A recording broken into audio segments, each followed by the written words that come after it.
Hello, humanity. Welcome back to the We Are Not Lonely podcast.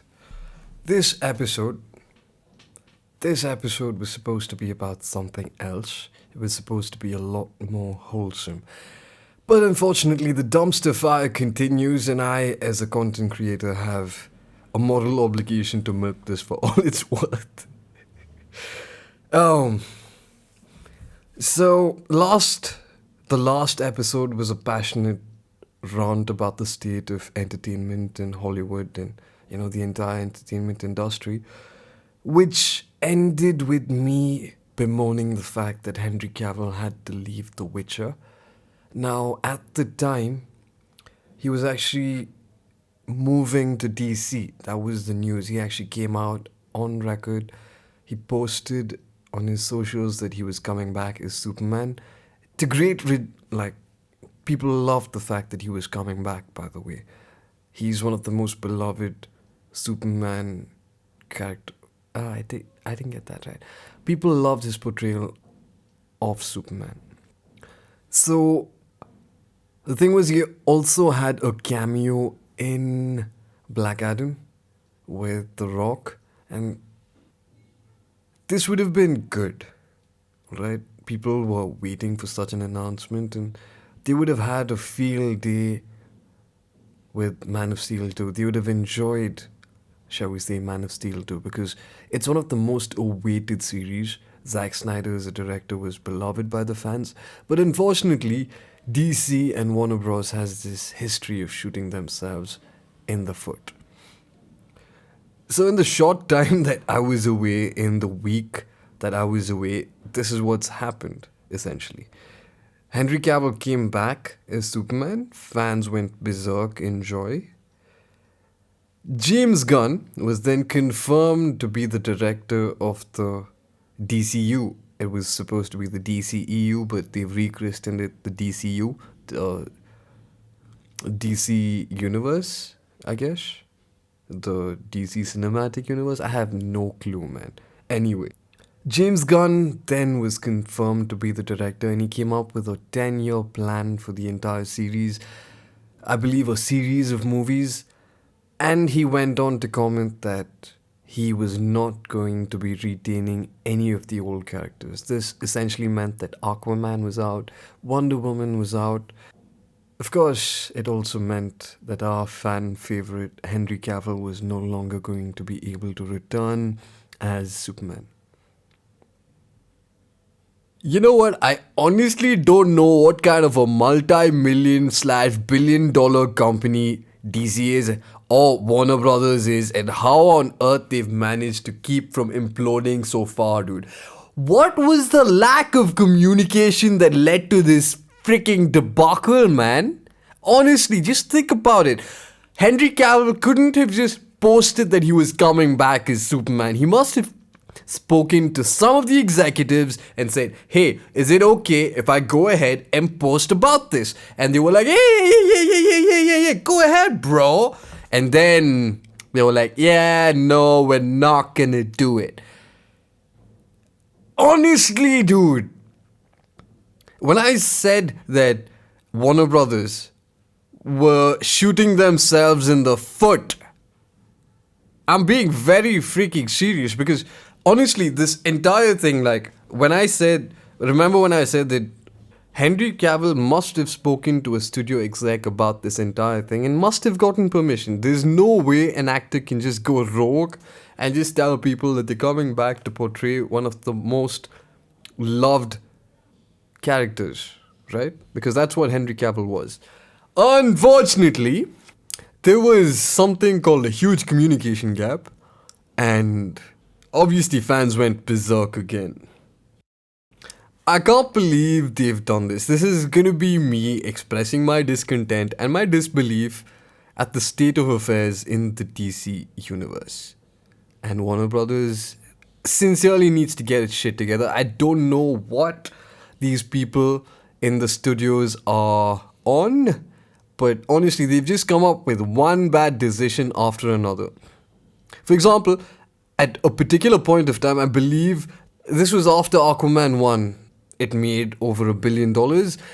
They didn't get the fact that that the fans loved the portrayal. They thought the fans were in love with Atlantis and they decided to do a whole Trench spin off. I don't know if that ever surfaced.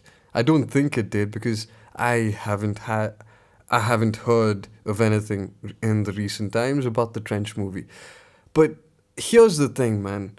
The DCU has gone through so many reboots. How many times have we seen Batman change? Yeah? Ben Affleck, Robert Pattinson,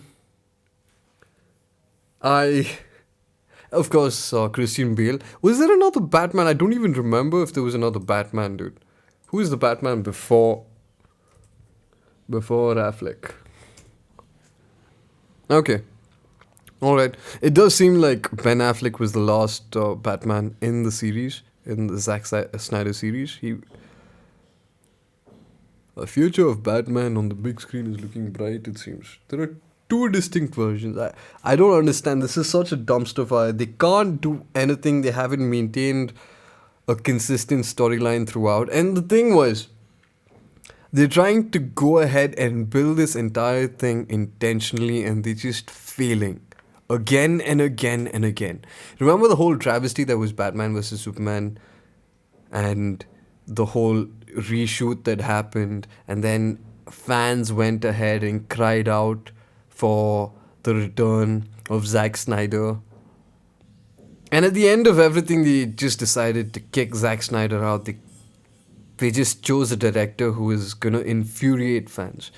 Now, of course, changing a character is an absolute must at some times. Okay, there's no sometimes there's no other choice for the director.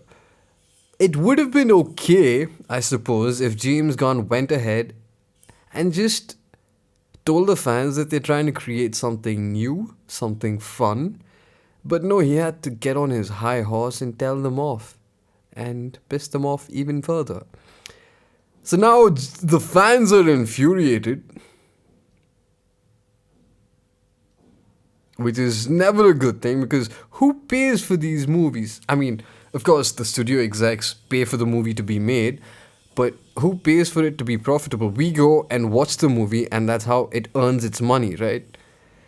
It doesn't bode well for a movie if its director is going out and annoying people. For example, this is a slight tangent, all right? Before Avatar 2 came out, I refuse to say Avatar. It's Avatar. This word is from Indian language. Okay, it comes from Sanskritam. The thing is Avatar. It's not even Avatar. It's Avatar. So Avatar 2, The Way of Water came out, and my dude has gone on record saying that testosterone is bad. Obviously, people weren't too happy about this. That specific person, I'm saying this because I don't remember the director's name. Was it James Cameron? Who? Alright, it was James Cameron, yep. My man went out and made a movie 10 years after its initial release. Now, Avatar has a decent rating on IMDb, on Rotten Tomatoes and the rest, but honestly, I honestly don't care about the movie, man. I honestly don't care about the movie. I'm not gonna watch it, especially not after the director called masculinity toxic, called testosterone a poison that needed to be purged from the system. This is a brilliant way of marketing the freaking movie. I don't understand this. Is it the plan to annoy everybody into watching the movies? What is the end game here? I don't get it. Anyway, so getting back to James Gunn. Our dear friend went on a Twitter rampage after his ego was threatened and people didn't like the fact that he had replaced the most beloved Superman with some nameless nobody, I guess. Yeah, something like that. So, understandably, the fans are super upset. For one, Henry Cavill left The Witcher, primarily, and we'll get to that in detail later. Henry Cavill left The Witcher, and it seemed like the main reason he was leaving was that so he could focus on Superman. And then he gets to be part of another beloved franchise that he wanted to and to deliver a really good performance. And these people are like, no. Wait, remember when we said that you were gonna be Superman? Yeah, yeah, yeah. So we fucked up, bro. I'm sorry. Yeah, I don't know how that happened actually. It's like this really weird miscommunication. I don't get it. But anyway, go yourself. And the fans can go themselves too. Because we don't get. Yeah, I'm not surprised if the DCU implodes. We will see. The jury's out on that, but honestly, I don't know, man. At this point, I'm just done with entertainment. The main thing was the main issue that I got from all of this. The main takeaway from me, for me, was the difference between how James Gunn and Henry Cavill treated the fans. For one, James Gunn calls them toxic, and Henry Cavill calls them passionate. That's extremely respectful, and that's really cool. So far, the internet's just been all up in arms supporting Henry Cavill, and I think there's a decent understanding why. He's a hunk of a man, literally, and he's a nerd.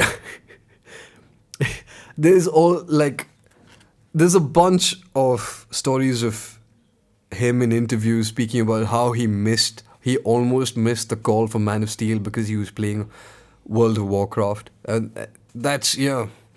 Anyway.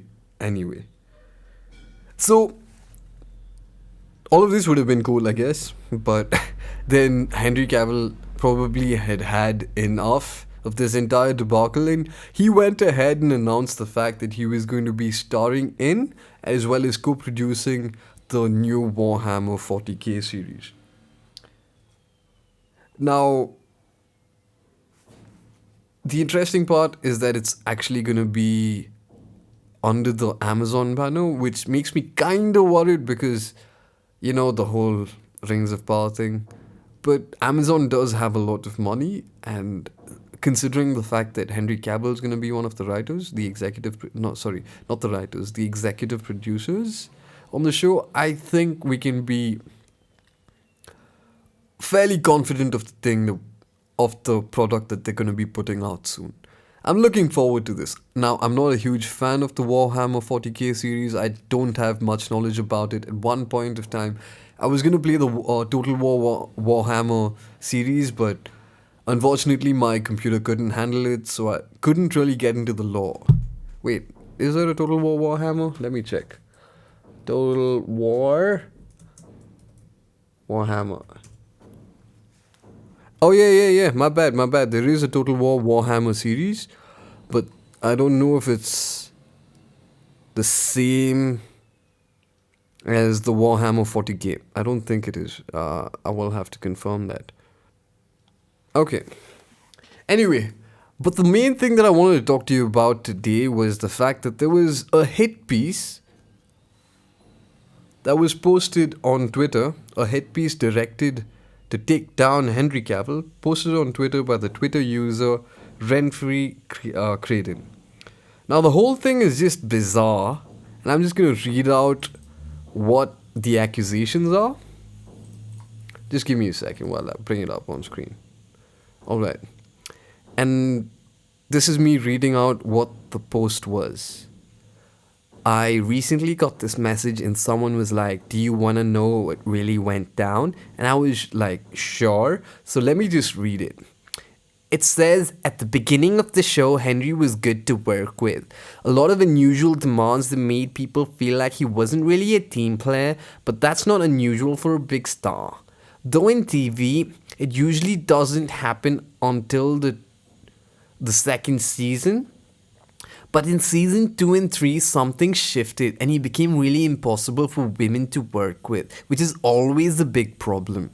But even worse here, because the showrunner is a woman. He would try to overrule her and try to get changes made last minute across the board without her knowledge, which, if you know anything about showrunning, is completely fucked. The showrunner has to sign off on every minuscule detail down to the buttons on a costume. Female writers and directors were suddenly completely ignored on set, unable to do their jobs. Every department head was complaining. He started making comments. It wasn't a sexual thing. He wasn't grabbing anyone or being lewd. But it was disrespectful and toxic all the same. He's deeply addicted to video games to the point where it was like working with any other addict. He was distracted, he was late, he was obsessive. And a lot of people think that the misogyny came from the gamer world. Video game bro language is not how you talk to co-workers, and he wouldn't stop. Someone on the show compared it to watching get brainwashed by QAnon. Like, his whole personality shifted. Eventually, his disrespect escalated. He would rewrite scenes without even alerting the other actors in the scenes until it was time to shoot. He decided that he didn't want any romantic scenes at all. No kissing, no shirtless scenes, etc. He wanted complete control of storylines, but really had no idea of the limitations of TV, structure, budget, etc. He formed a weird alliance with one writer who was also a gamer who eventually got fired after multiple HR complaints were made. And after that writer left, Henry did everything he could to hold up production and cause problems. Eventually, Top Brass at Netflix was tired of him costing them money with delays in HR investigations. And the showrunner was asked to construct a potential exit for him. Netflix reached out to him personally and he was given one final warning and violated that warning with an email he sent to the entire writing staff right after that meeting. That was it. Yeah, so I can't believe I didn't break during that entire reading. That was just me going off on a tangent on how I imagined an English Karen to be. I don't know, it was my interpretation. Oh my god. I just got into that character, man. Anyway, yeah. So that was the message that was shared by Renfrey Creighton on Twitter. Now, obviously, this seems like a hit piece right off the bat. This was supposed to be from an insider who was working on the Netflix series. And the thing about this is it's horribly written, dude.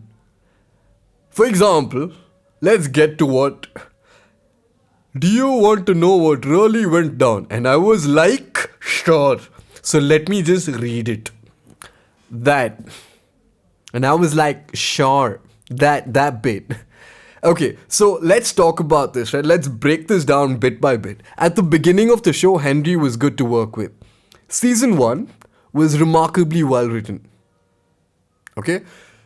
They did a really good job with translating the Witcher series to the screen. Now, having read the books, and I've mentioned this in the previous podcast as well, I ended up reading the entire podcast series out of spite. I ended up reading the entire Witcher series out of spite. Season 1 was extremely faithful to the lore. They were extremely faithful to what had happened in the books. Essentially.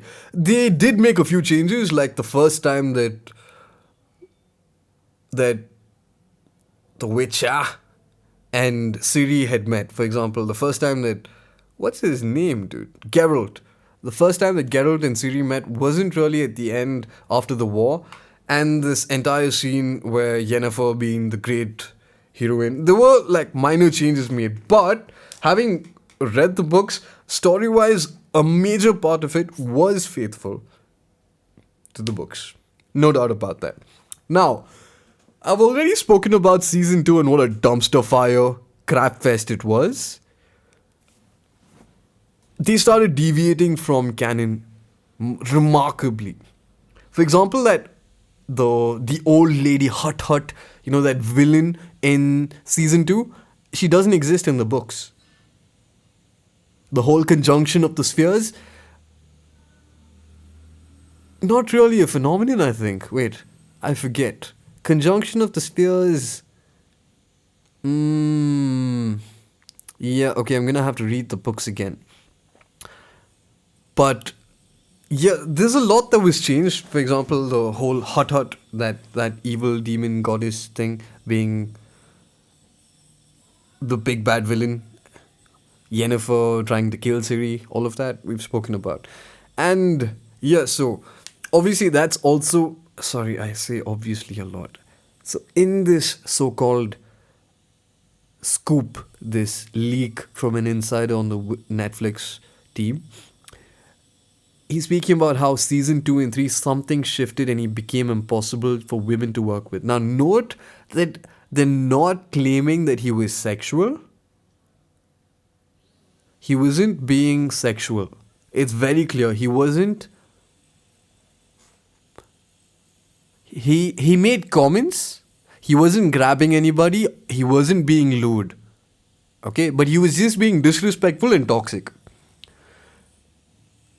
He would rewrite scenes without even alerting the other actors. Okay. Let's just unpack that for a bit. Alright? The writers of the Witcher Netflix series have come out and abused the canon several times. They've mocked the canon. They don't care. All they want is the Witcher name and they want to make their own story. They're using these characters to write fanfiction. Like I said last time, it's less about Geralt the Witcher and more about Yennefer, the witch. So essentially the complaint over here is that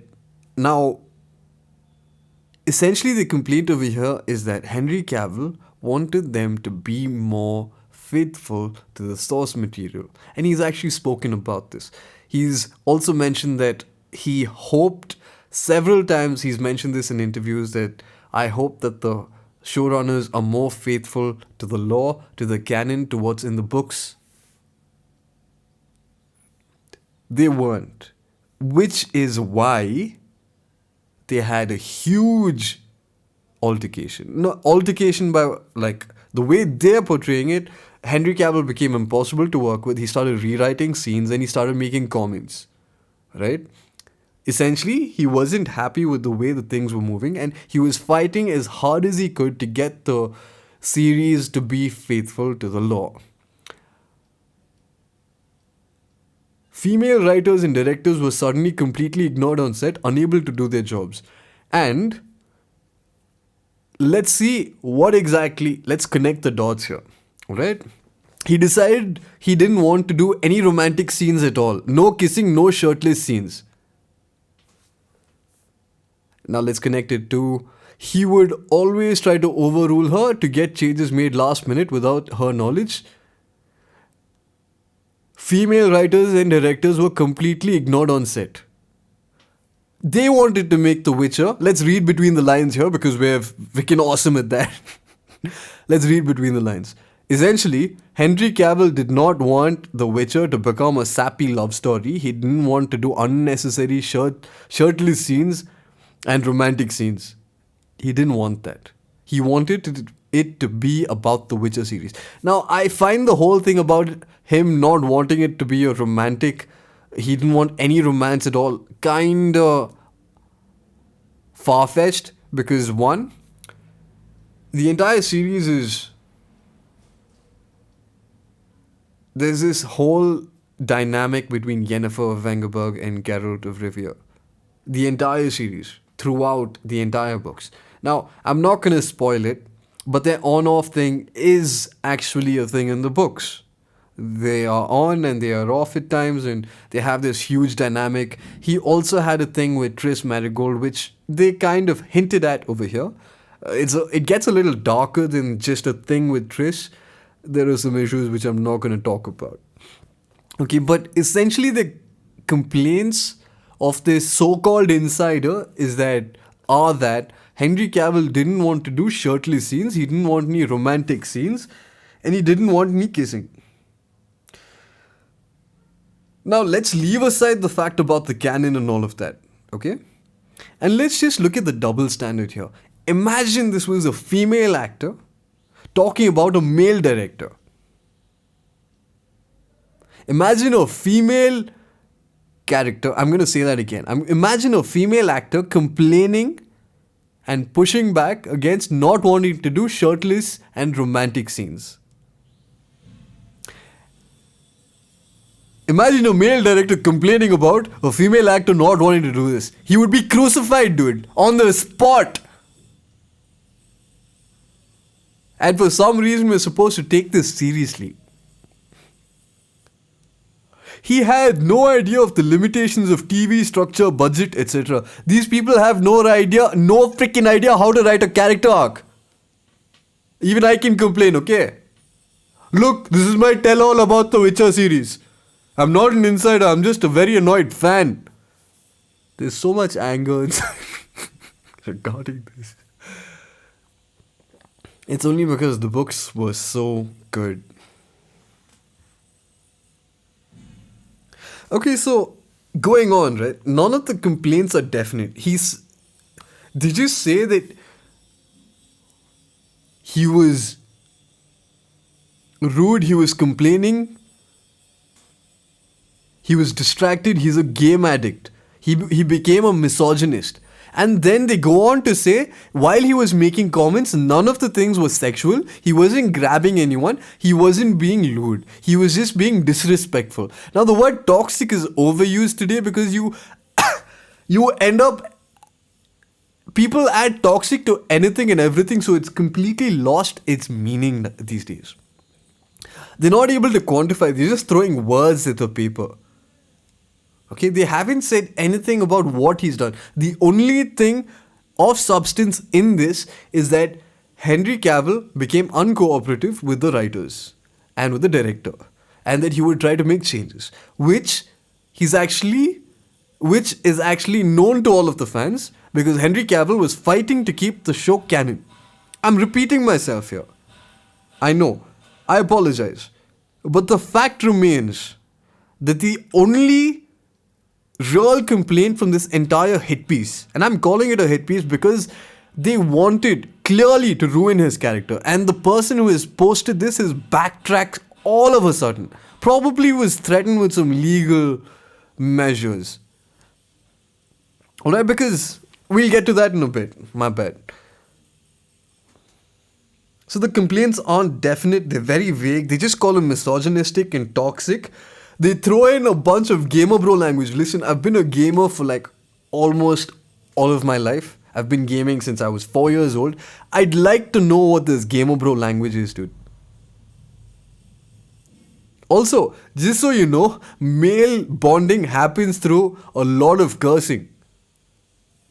It's not the case for every male friendship, but the deeper ones, the people riff off on each other quite a bit. They take each other's cases, so to speak.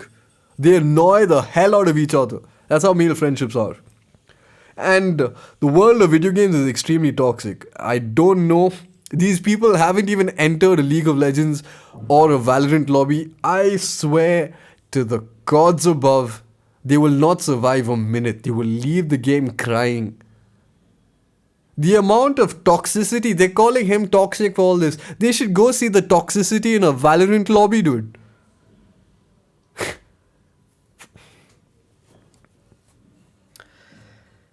So, the other thing was brainwashed by QAnon.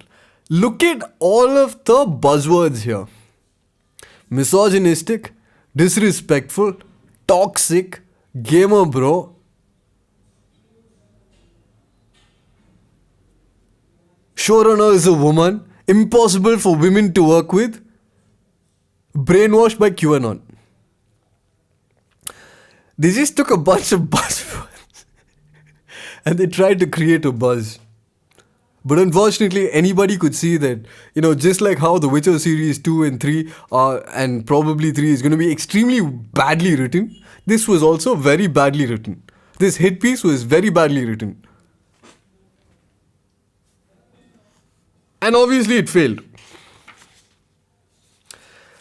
So this was the situation after Henry Cavill left The Witcher with a modicum of respect. He left it respectfully. He's saying he even welcomed the new star on board and he wished him the best. That's gentlemanly conduct. Okay? Despite the fact that the showrunners and the writers were being extremely disrespectful to one of his most beloved franchises, one of his most beloved IPs, he left being a gentleman. And this is the treatment that he got in return. So, I mean, it's quite clear that this article, this post, this scoop, this insider information, this revelation, whatever this travesty of a freaking writing was, they were obviously trying to cancel him. Obviously to ruin his career. Now, a lot of the fans, interestingly, accused the showrunner of doing this. And like magic, the entire post got deleted. And the person who shared it has ended up privating their account with the following banner, which I'm going to read out just for the heck of it. Okay. Renfrey Graydon, Ellie's taking a break. Legal disclaimer. I regret sharing a transcript with allegations. These allegations toward Henry Cavill have not been independently confirmed and should therefore not be considered to be reliable or true. I did not mean harm in sharing, nor did I intend for any slander to occur. I apologize for all the upheaval this has caused, as I never intended for it to get this blown out of proportion. My apologies for sharing this alleged and unverified information one for. None of the rumors mentioned should be considered as true. This story did not originate from me, nor did I fabricate it in an attempt to hurt or slander. This was the source from which it was transcribed, which should not be considered verified information, and none of the content mentioned is independently verified. That's how I imagined her or this person while they were typing out these following posts. I'm not a lawyer, but I did spend at least 3 years of mine sharing a room with one. And I'm pretty sure that just saying legal disclaimer does not make it a legal disclaimer. She's definitely liable for slander, despite the fact that she did not intend for any slander to occur. She did share something that made aspersions on a person's character. That's definitely slander. Now, the thing was, they didn't make any verified comments. They didn't make any... what do you call it? They didn't make any substantial accusations. Most probably because they knew they would be shot down. Because Henry Cavill has been known to act quite honorably.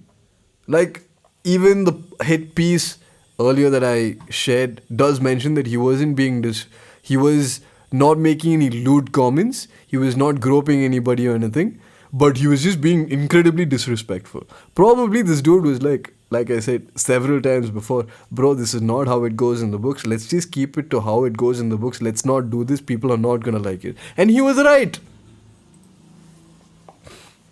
You know, this is what happens when people hire for diversity and not for the best person who can do the job.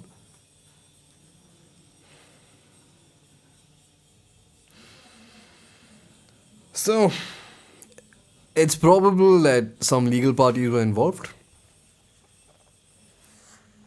Since this entire thing did look like slander and an attempt to cancel out Henry Cavill, because there were no substantial claims, they just hoped, I guess, that people would get mad enough to cancel him.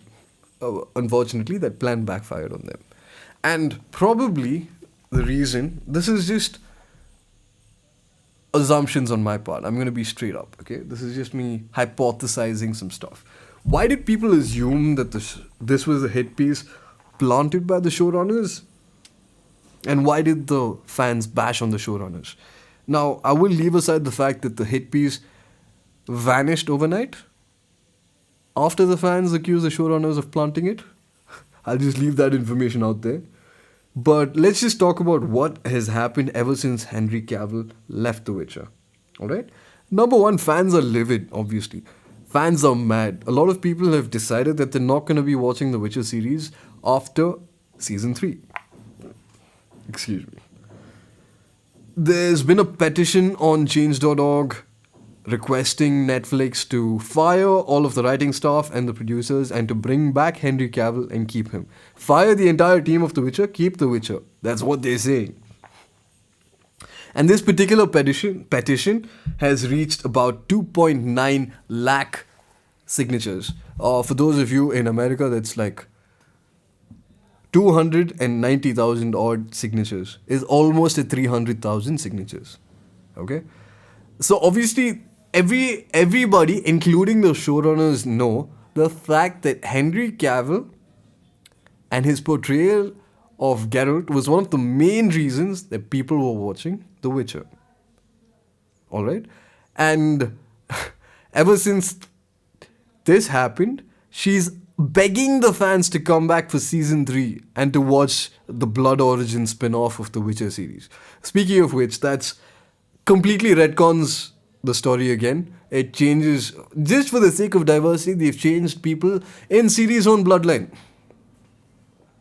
Yeah, speaking of Blood Origin again, the trailer is busy being ratioed. As you can see, I've done my own part and contributed my little small one dislike to this.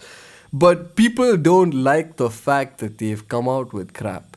And I think it's about time that Hollywood listened. Like, I mean, it's obvious why people are doing this. They are tired. And I've spoken about it at great length in the past podcast. But if you had to boil it down, it's basically writers being disrespectful for the source material, a severe lack of originality and talent among the writing team, the most important fact being that their agenda is not on delivering good content, but instead on propagating the message, the all-important message, everywhere they go. Their focus is not on a good story, it's just about delivering the message that a strong female character can do just everything that the man can do. That's basically it. Well, the good news is we do have one silver lining. Henry Cavill is getting to work on another dream project of his, Warhammer, and this time he has a decent amount of creative control as producer. Now, speaking of which, I think Henry Cavill already knows that expectations are going to be high, and he already knows that what fans may be expecting from Warhammer, such as lore accuracy and all of that, considering the fact that he is one of the biggest fans of Warhammer himself. At the very least, I think it's going to be interesting to watch. It's going to be out in 2025. If we're still around by then, I'm definitely going to give it a watch. Alright? Now, like I said before, I don't know much about the Warhammer 40k's lore since I've never played the game. But I do believe that once the show releases, once it drops, there may be renewed interest in the franchise as a whole. The games might see a bit of a sales pickup since it's available on I do believe it's available on Steam. Like I said, again, the only issue I have is that Amazon's going to be the platform where it's going to be released, and with the whole Rings of Power debacle, I'm a little nervous about this. But you know what, at the very least, I'm going to watch it because I hope to see Henry Cavill as God Emperor. I believe that's the character. So, that's about it for the Henry Cavill drama. I did not want to do this, but they just, to use that oft-used line, Hollywood has jumped from the Hollywood has jumped from the frying pan directly into the fire, man. Honestly, this dumpster fire just keeps getting worse. I hope they get their shit together, but considering that this is Hollywood, they live in a different reality compared to ours, and I don't think they're ever gonna realize what's happening, what's been happening. I don't think they'll ever get this shit together. Now, the other thing I wanted to talk about is Netflix making just another bad business decision. We all know that Netflix kind of lost its way, and going over its entire history of monumental ups is a huge task, but and not one for this particular podcast. I might be doing one in the future once I compile all of the information accurately. But essentially, it looks like Netflix has lost its path as an entertainment organization and just become a full-on indoctrinating. Yeah, it's just become a woke activist organization, indoctrination campaign officer. That's what it looks like. So a whole lot of bad business decisions over the years, and from what I've seen, their stock price has plummeted. It's less than half of what it used to be last year. For context, it was above $600 last year. It is currently standing at 288. In the space of 1 year, it's lost about $300 in stock value. Now, I understand that stock prices are not the only metric by which you can measure a company's performance. You could look at their fundamentals, look at their debt to equity ratio, and all of that. You could look at the books to really judge whether the company is healthy or not, but the fact of the matter is a $300 loss in stock price over a year is kind of worrisome, especially for long-term investors. And considering that, if I was an investor of Netflix, I would definitely have sent a very strongly worded letter to the management saying that they don't have the investors' best interests at heart and to get their shit together. I would have. But unfortunately, I don't hold Netflix stock.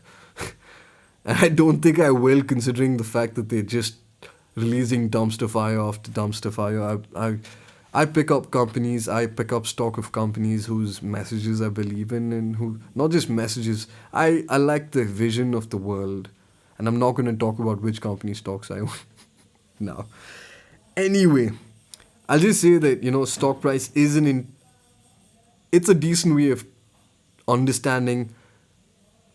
It's like a barometer of the company's performance, because the technical analysis aspect does consider the fact that, oh yes, stock price does monitor, it accounts for all of the changes that have been happening, including the fundamentals. If you didn't understand any of that, let me let me just say it's just a bunch of financial stuff, right? There's something called the books of the company. For those who are not really into accounts and accounting and into finance, there are certain things that you can look into a company to find out how healthy the company is, whether it's performing well. The obvious thing that one would look at is return on invested capital, the bottom line, that is the net profit. But recently, for big companies, people also consider revenue, because a lot of really big companies went on to make a huge loss over years, such as Amazon. I believe they were actually on a huge streak of a loss for a sustained period of time, and eventually they started turning profit. Certain investments require a lot of time for them to be able to recoup the initial invested capital and then to start making a profit. This is what we call a break-even point. Certain businesses that, you have like the wine industry. If you're starting a brewery or something, if you're starting a wine manufacturing company, it's prohibitively expensive if you decide to do everything by yourself, including the vineyards and all of that. And generally speaking, that's one of the ways companies do that, because they could outsource it as well. That's also a possibility. It's just that they can control everything that needs to be controlled, like the growing conditions, and all of that. Now, I took a huge tangent. Let's just get back to what I was talking about. The fate of streaming platforms like Netflix, it's a whole topic for another day. Okay? It's a huge topic, whether, especially the fact that with the resurgence or the popping up of new streaming platforms, they're almost innumerable at this point. Every studio, every major media company has its own streaming platform, and that has caused a huge amount of shows to leave net. Like, for example, The Office wasn't really a part of Netflix.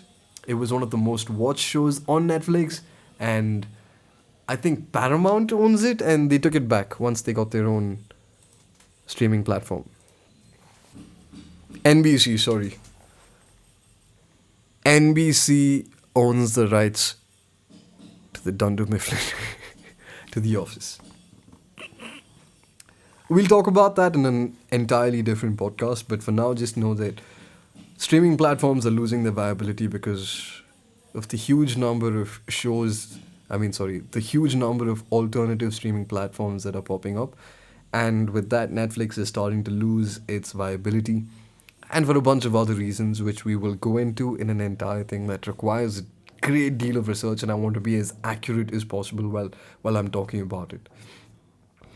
So the thing was, I spoke about this particularly because Netflix has been making really bad business decisions in the past few months, and one of them is the new documentary by Prince Harry and Meghan Markle. I am talking about Harry and Meghan, the show that they've decided to come out with. The two most entitled people in the world, the latter of whom is also one of the biggest narcissists I've ever seen. I've seen two trailers. Both of them have a healthy amount of dislikes because people just don't like it. Now, the response from media outlets, various media outlets, not just English media outlets, has been primarily to call out both Harry as well as Meghan Markle on their not so true claims about what they've made in the documentary. Now, I'll be honest. They're facing. I'll be honest, I'm not a huge fan of the royal family, nor do I follow what they do. But that doesn't mean I dislike them either. I'm a very neutral party. I just don't give a damn about the entire circus. Which makes me a very impartial observer to all of this. I did do a little bit of reading about the entire situation to appear informed about this, and I've gathered the following points of information. I think number one is the fact that Harry and Meghan Markle always wanted to leave the royal family. Now, even before the engagement, even before the wedding and all of that. But they waited until the British public, the taxpayers, spent about £32 million for their wedding. Really sweet of them. The other thing is that Harry and Meghan hated the whole invasion of their privacy while they were in the UK. Understandably, the tabloids over there are horrible and they do a bunch of really nasty stuff. They didn't want to stay in the UK because of the whole invasion of privacy thing, and so they decided to move to the US. Now, this in itself wouldn't have been weird, except for the fact that they went on Oprah to talk about all of this, and then they went on to create a whole documentary on Netflix about their sufferings and all that nonsense. Now, the funny thing is that during the whole wedding time, there was a controversy where Meghan Markle kind of cut off her father because he went to the press with a tell-all about her life and their family stories and all of that. He went and spoke to them and exposed their private affairs to the world, essentially. And she hated him for that. Understandably, because, she wants to have a private affair and a private life and all of that nonsense. But the thing is, her husband is doing the exact same thing. doing a sordid tell on his family and she's standing by his side. That's kind of hypocritical, don't you think?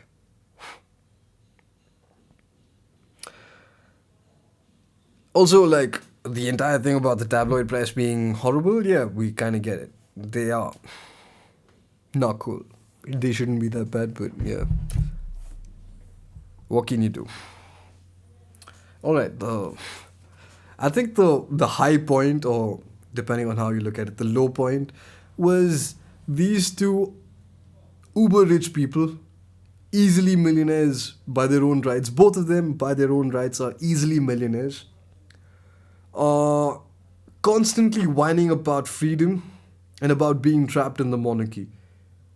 Which is kind of ironic because, they are there, they get paid to do their duties. Understandably, they're expected to behave in a certain manner because they are royals. But the fact of the matter is, they are complaining about being in a position of privilege while there are people starving to death. First world problems, I tell you. So if you look at what they're talking about, if you look at what all they're saying, essentially they wanted the perks of being royals without the responsibilities.